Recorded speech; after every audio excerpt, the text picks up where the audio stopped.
হাসপাতালৰ বিছনাত জুবিন গাৰ্গ। হঠাৎ কি হ'ল জুবিন গাৰ্গৰ?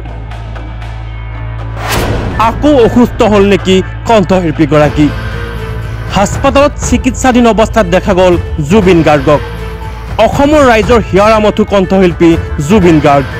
অসুস্থতাৰ বাবে কেইবাবাৰো হাসপাতালত থাকিবলগীয়া হৈছে জুবিন।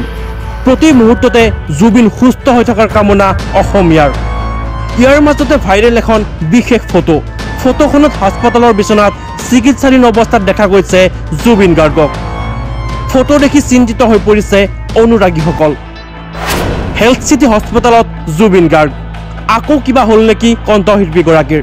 পিছে চিন্তাৰ কোনো কাৰণ নাই, সম্পূৰ্ণ সুস্থ হৈ আছে অসমীয়াৰ মৰমৰ জুবিন। এটা বিশেষ কামৰ বাবে হাসপাতালৰ বিছনাত আছে জুবিন গাৰ্গ। মিছন চাইনা, কাঞ্চনজংঘা, চিকাৰ আদিৰ পাছত আহি আছে জুবিন গাৰ্গৰ নতুন এখন অসমীয়া চলচ্চিত্ৰ।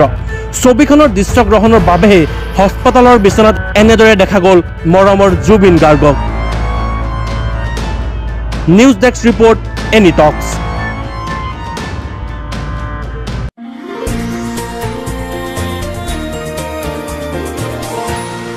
এনি টক্স, সতৰ বিপৰীতে ৰাইজৰ স্বাৰ্থ।